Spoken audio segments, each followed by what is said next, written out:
Friends आज के session में हम लोग सीखने वाले हैं कि टीसीएस रिटर्न जो 143(1) है उसको कैसे फाइल करना है। टीडीएस रिटर्न से फाइलिंग से रिलेटेड यानी फॉर्म 26 की कैसे फाइल करना है, मैंने ऑलरेडी वीडियो यहाँ पे अपलोड कर दिया है, आप उसको देख सकते हैं। TDS return in case of salary and other than salary दोनों से रिलेटेड वीडियोस मैंने मेरे चैनल पे अपलोड कर दिया है, डिटेल में बनाया हुआ है। अगर आपने ये वीडियो देख लिया तो आपको टीडीएस और टीसीएस रिटर्न फाइल करने के लिए किसी अदर वीडियो देखने की नीड नहीं है। तो आइए समझते हैं कि टीसीएस रिटर्न जो 27Q पहले होता था उसको अभी आपको कैसे फाइल करना है 143(1) के फॉर्म में। ये जो अभी हम लोग फाइल करना सीखेंगे फॉर्म 143(1), पहले हम लोग फाइल करते थे 27EQ टीसीएस रिटर्न हुआ करता था। वही फॉर्म को जो नाम दे दिया है 143, अगर आपको 27EQ रिटर्न फाइल करने पता है तो आपको बहुत आसानी से समझ में आ जाएंगे। और अगर नहीं, ये वीडियो देखने के बाद में पूरी यूट्यूब पे आपको दूसरी कोई वीडियो देखने की नीड नहीं है कि इसमें मैंने एक्सेल समरी से लेकर के यानी आप टीडीएस और टीसीएस रिटर्न जब फाइल करने के लिए जो एक्सेल की समरी बनाने से लेकर के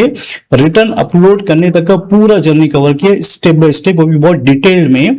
इसलिए मैं आपको चैलेंज करता हूं कि ये वीडियो अगर आपने देख लिया, इसमें टीडीएस समरी बनाना, आरपीओ डाउनलोड करना, फॉर्म फिल करना, चालान की डिटेल फिल करना, उसके बाद एनेक्चर फिल करना, सीएसआई डाउनलोड करना, फाइल को क्रिएट करके ऑनलाइन रिटर्न फाइल करना, और आपके लिए आसान हो जाएगा। टीडीएस हो या टीसीएस रिटर्न फाइलिंग हो, उसके अंदर यही स्टेप को फॉलो किया जाता है। आप यूट्यूब की कोई भी वीडियो उठा करके देख लो, आपको ये स्टेप बाय स्टेप मिलेंगे, क्योंकि मैंने इसमें पूरा डिटेल में सारी चीजें कवर कर दिया है। आगे बढ़ने से पहले मैं आपको बताता चलूं कि अगर आप टीडीएस एंड टीसीएस में एक्सपर्ट बनना चाहते हो तो ज्वाइन कर सकते हो हमारा TDS and TCS master program. इसके बारे में मैं आखिरी में डिस्कस करूंगा। ये समझते हैं टीडीएस और टीसीएस को हम लोग कैसे फाइलिंग करना है। तो टीडीएस फाइलिंग करने से पहले आपको सबसे पहले जरूरत होती है एक एक्सेल में समरी बनाने की। वो समरी कैसे बनाना है, अगर आपने समरी प्रॉपर एक्सेल में बना लिया तो टीडीएस से रिटर्न फाइल करना 90% आसान हो जाएगा। ठीक है, कैसे बनाना है मैं आपको बताता हूँ। टीसीएस रिटर्न फाइल करने से पहले इस तरीके की एक समरी आप लोगों को बना लेना है। अगर आपको ये समरी की कॉपी चाहिए तो मुझे कमेंट बॉक्स में टाइप कीजिए समरी, मैं आपको इसकी लिंक शेयर कर दूंगा। प्लस डिस्क्रिप्शन बॉक्स के अंदर मैं आपको वहां पे इसके लिंक दे दूंगा समरी की, वहां से आप क्लिक करके उसको डाउनलोड कर सकते हैं।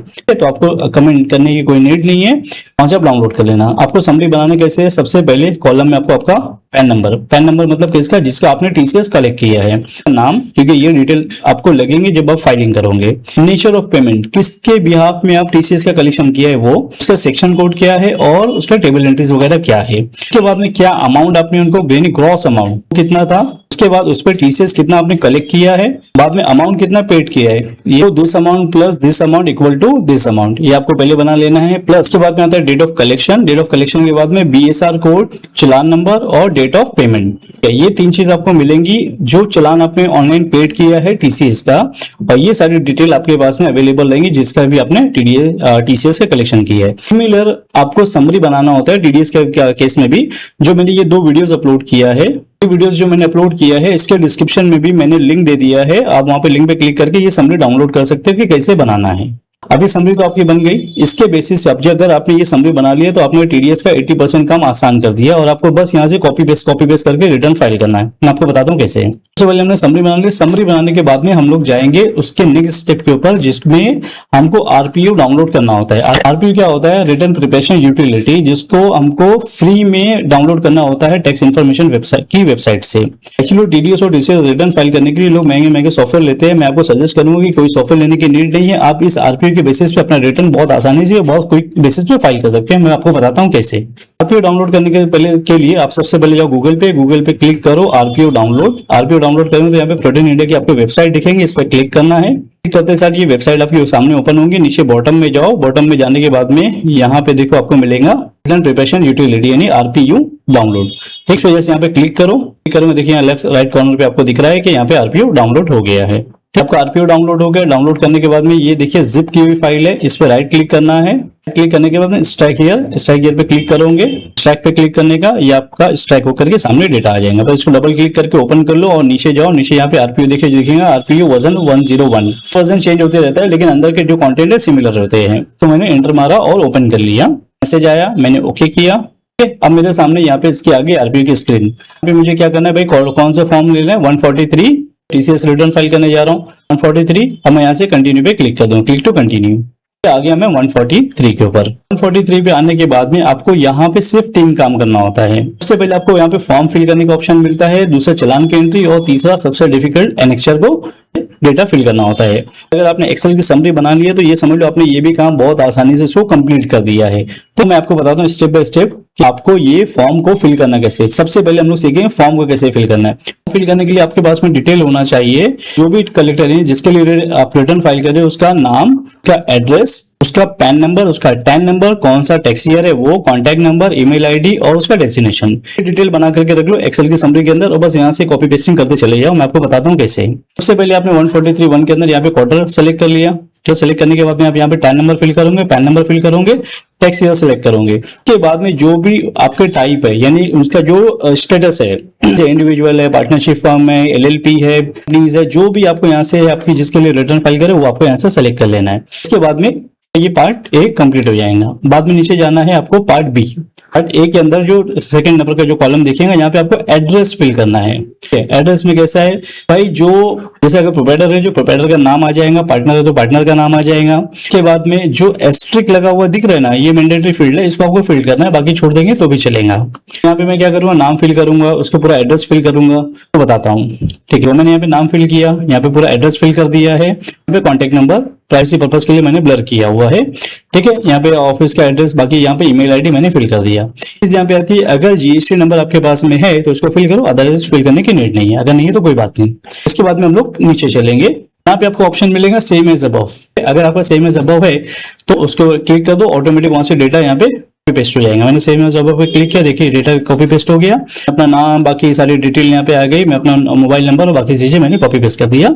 ऑप्शन यहाँ पे आपको थोड़ा सा कंफ्यूज कर सकता है, ये है अगर आपने पहले टीडीएस का रिटर्न फाइल किया सेम क्वार्टर के लिए, अगर आपने टीडीएस का रिटर्न फाइल किया है या टीसीएस का रिटर्न फाइल किया है तो आपको यहाँ से ऑप्शन को यस करना है और इधर पे उसका एक्नॉलेजमेंट नंबर डालना है। अगर नहीं किया है रिटर्न है तो बस इसको नो कर दो और उसके बाद में कुछ करने की नीड नहीं है। इस तरीके से हम लोग का जो फॉर्म का जो पहला पार्ट है वो हो जाता है कंप्लीट। इसके बाद में आते हैं हम लोग सेकंड पार्ट के ऊपर, जो है चालान की एंट्री करना होता है। 143 में आपको चालान की एंट्री करना है। जैसे आप चालान के लिए यहाँ पे आते हो, देखो आपको यहाँ पे एंट्री करने के लिए कहीं भी कुछ भी क्लिक कर दो, कुछ भी हो नहीं रहा है क्योंकि यहाँ पे हमारे पास में रो नहीं है। तो सबसे पहले क्या करेंगे हम लोग, यहाँ रो इंसर्ट करेंगे कि चालान कौन सा, जो भी आपने टीसीएस कलेक्शन करने के बाद जो गवर्नमेंट को आपने पेमेंट किया है वो चालान की एंट्री आपको यहाँ पे करना है। ठीक है, बहुत आसान तरीके से बताऊंगा, फट सब भी जब भी आप सीख जाओगे। क्लिक करूंगा, चालान पे आए, चालान पे देखिए मैंने यहाँ पे एड पे क्लिक किया, तो यहाँ पे मेरे नंबर ऑफ चालान पूछेगा। जैसे ये पहले मैं एक्सेल की समरी भी आपको बता देता हूँ कि मैंने नंबर ऑफ चालान कितने पेड किया है। तो मैंने पहला चालान ये पेड किया है, दूसरा चालान ये पेड किया है और तीसरा चालान ये पेड किया है। इस चालान के अंदर मेरे पास में 3 डिडक्ट मतलब कलेक्टिव्स है, दूसरे चालान में 3 कलेक्टिव्स है और तीसरे चालान में भी ये 3 कलेक्टिव्स है। मैंने ऑलरेडी सेम डिटेल बना करके रखा हुआ है और ये एंड में उसी समरी में यहाँ पे देखिए चालान की सारी डिटेल्स मैंने फिल किया हुआ है। ठीक है, तो मैं क्या करूंगा, आरपीओ में मैं क्या करूंगा, आरपीयू के अंदर यहाँ पे 3 को फिल करूंगा और यहाँ से ओके कर दूंगा। देखिए 3 चालान फिल करने के लिए मेरे को यहाँ पे जगह मिल जाती है। मुझे क्या करना है, यहाँ पे अमाउंट फिल करना है जो भी मैंने गवर्नमेंट को पेमेंट किया है। अगर उसके साथ में कोई इंटरेस्ट वगैरह पेमेंट किया तो वो, अलावा कोई टोटल लेट फी वगैरह है, जैसे अगर मैंने लेट फाइलिंग करा तो उसकी लेट फी वगैरह है, कोई पेनल्टी है तो यहाँ फिल करना है, अदरवाइज छोड़ देना है। तो यहाँ पे मैं सिर्फ चालान अमाउंट फिल करूंगा। उसके बाद में मैं आगे बढ़ूंगा, राइट साइड में मैं आपको पूरा फिल करके बताऊंगा। बीएसआर कोड भी देखिए मैंने एक्सेल की समरी में बना के रखा हुआ है। डेट ऑन विच, इस डेट में मैंने गवर्नमेंट को पेमेंट किया वो डेट यहाँ पे आ जाएगी। चालान से मैंने बना के रखा हुआ है, चालान सीरियल नंबर। तो उसके बाद में यहाँ पे 200, 100 ये जो 3 ऑप्शन मिलेगा आपको, बी और सी का ऑप्शन मिलेगा। तो आपको यहाँ से सी सेलेक्ट करना है। बी जो है वो गवर्नमेंट के लिए होता है। तब अगर आपने ऐसे पेमेंट पे टीसीएस का कलेक्शन किया है जो कि कोई प्राइवेट एंटिटी है, जैसे कोई इंडिविजुअल है, कोई पार्टनरशिप है, कोई एचयूएफ है, उसका है तो आपको सी सेलेक्ट करना है। बी किसके लिए, अगर आपने किसी गवर्नमेंट के भी आप मतलब गवर्नमेंट से कोई कलेक्शन किया तो आपको बी सेलेक्ट करना है। तो जनरली 99% केस में लोग सी सेलेक्ट करते हैं। उसके बाद में आपको यहाँ पे हेड सिलेक्शन करके ऑप्शन मिलेगा 100, 200 और 400। यहाँ से आपको 200 को सेलेक्ट करना है क्योंकि आप रेगुलर अगर पेमेंट मतलब आप क्या करते हैं, रेगुलर कलेक्शन करते हैं, गवर्नमेंट को पे करते हैं, तो ऐसी कंडीशन में आपको 200 सेलेक्ट करना है। अगर आप किसके ऊपर कोई डिमांड आई, जैसे इनकम टैक्स की नोटिस आई है उसके सामने पेमेंट कर रहे हैं तो आपको वहां से 400 सेलेक्ट करना है। और 100 जो होता है वो अगर आपने स्पेसिफाइड यानी कुछ पेमेंट के लिए होता है जो 100 उसको छोड़ दो। यहाँ से मैंने 200 सेलेक्ट कर लिया। मैं आपको पूरा फिल करके बताता हूँ। ये मैंने क्या किया, यहाँ पे चालान के अंदर सारी एंट्रीज को मैंने फिल कर दिया। ये मैंने ये अमाउंट कहाँ से फिल किया, मेरे एक्सेल की समरी बताता हूँ। समरी देखिए सिंपल है कि मैंने टीसीएस का अमाउंट जो कलेक्ट किया था 680, यहाँ पे फिल कर दो 6680। दूसरा चालान का अमाउंट है मेरा 61,000, दूसरा चालान मेरा 61,000 क्या है, चालान है मेरा 64,070 रुपीज, 64,070 रुपीज। मैंने चालान के अंदर मेरा कोई इंटरेस्ट वगैरह नहीं है, अगर होता तो मैं एक्सेल समरी में मेंशन करता फी नहीं है, पेनल्टीज नहीं है, इसके लिए मैं उसको ब्लैंक छोड़ दे रहा हूँ। उसमें आगे राइट में जाऊंगा, यहाँ पे मुझे यहाँ पे बीएसआर कोड फिल करना है। बीएसआर कोड के लिए मैंने ऑलरेडी मेरी एक्सेल समरी के अंदर मैंने बना के रखा हुआ है। देखिए बीएसआर कोड जो 7 डिजिट का होता है, इसके बजाय 3 जीरो आएगा। क्या किया 0008964, देखिए 0008964 मैंने यहाँ पे फिल कर दिया बीएसआर कोड। बोला ना, अगर आपने एक्सेल समरी सही बना लिया तो आपको टीसीएस रिटर्न फाइल करना एकदम इजी हो जाएगा। जो डेट में मैंने पेमेंट किया है, डेट कौन सी है, देखिए मैंने जो चालान की जो डेट है, पहले 6 को मई को पेमेंट किया है, दूसरा चालान 5 जून को किया है, तीसरा 7 जुलाई को। 6 जून, 6 मई, 5 जून, उसके बाद में 7 जुलाई। मैं जाऊंगा यहाँ पे तो चालान की जो नंबर, चालान सीरियल नंबर देखिए, ये पहला चालान है 89648, तो चालान 89648, पहला चालान है मेरा 91522, तीसरा चालान है हमारा 94638, ठीक है। मैंने तीनों को फिल कर दिया। उसके बाद मैंने यहाँ पे सी सेलेक्ट किया, यहाँ पे 200 को सेलेक्ट किया हुआ है, 200 है। यहाँ तक आने के बाद में मेरा चालान का भी काम कंप्लीट हो गया, यानी 50% से ज्यादा मैंने टीडीएस रिटर्न का काम कंप्लीट कर लिया। चालान में मैंने क्या डिटेल फिल किया, सिर्फ चालान नंबर मैंने फिल किया, अमाउंट कितना था मेरा टीसीएस का जो मैंने कलेक्ट किया था वो, डेट ऑफ, बीएसआर कोड और माइनर रेट मैंने सेलेक्ट किया, वो मैंने आपको पूरा डिटेल में बता दिया। यहाँ से हम लोग बढ़ेंगे आगे, हमको फिल करना है एनेक्चर, ठीक है। एनेक्चर फिल करना इतना आसान है, अभी मैं आपको बता दूं, आपको फटाफट समझ में आ जाएगा। अब यहाँ तक आने के बाद में हम लोगों ने क्या किया भाई, पहले हम लोगों ने फॉर्म फिल कर लिया, चालान फिल कर लिया, अब आ रहे हम लोग एनेक्चर को फिल करने के लिए। एनेक्चर फिल करना इतना आसान काम है, मैं आपको 2 मिनट में सिखा दूंगा कैसे इसको फिल करना है, क्योंकि अंदर बहुत डिटेलिंग इसके अंदर नहीं देना है।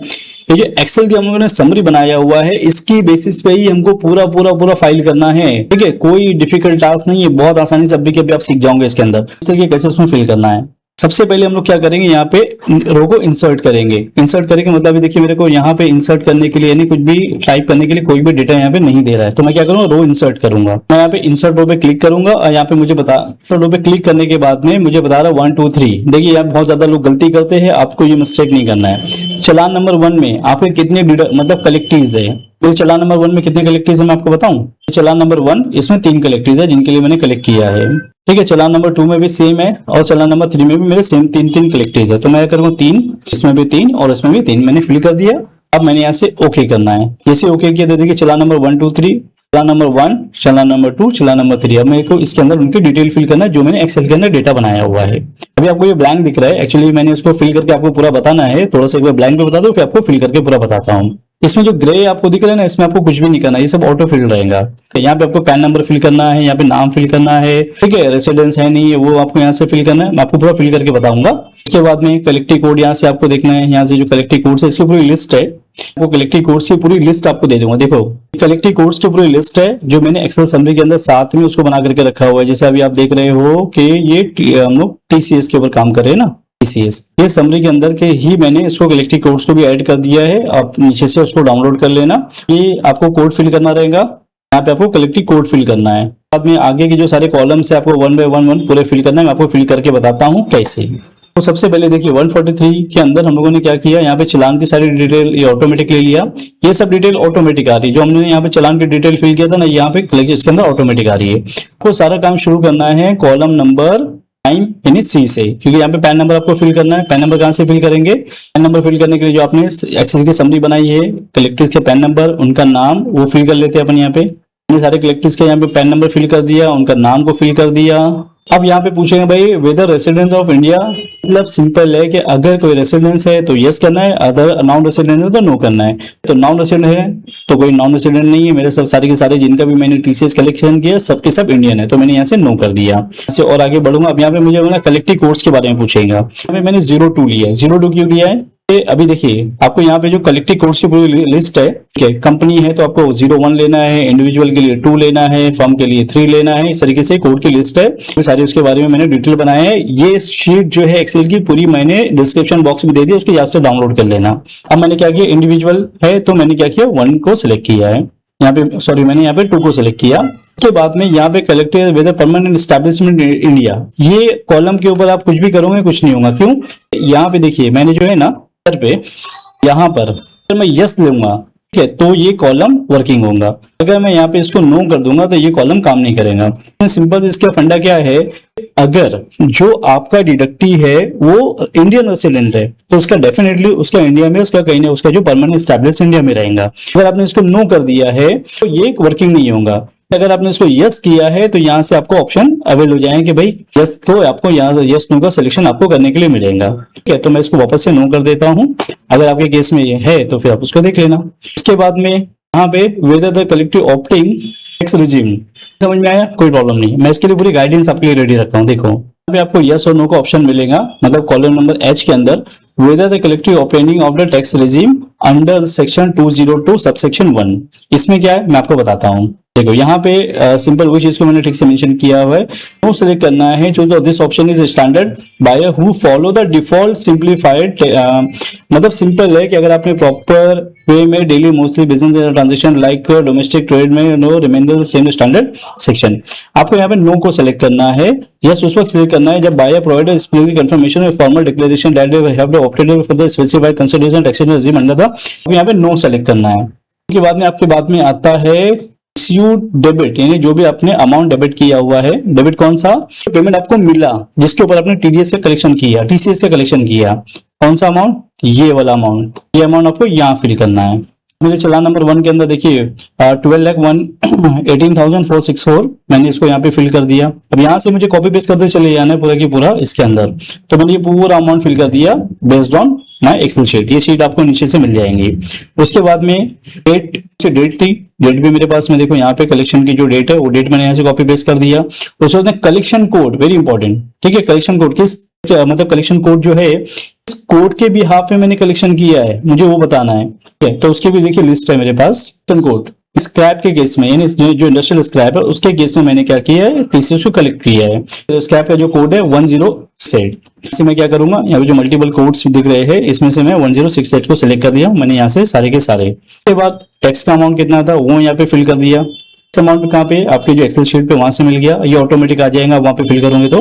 बाद आगे राइट में बढ़ेंगे, जो डेट ऑफ कलेक्शन कौन सी डेट में मैंने कलेक्शन किया था, तो देखिए जो डेट ऑफ कलेक्शन है सेम है, डेट ऑफ कलेक्शन यहाँ पे है, बस वही डेट सेम यहाँ पे आ गई।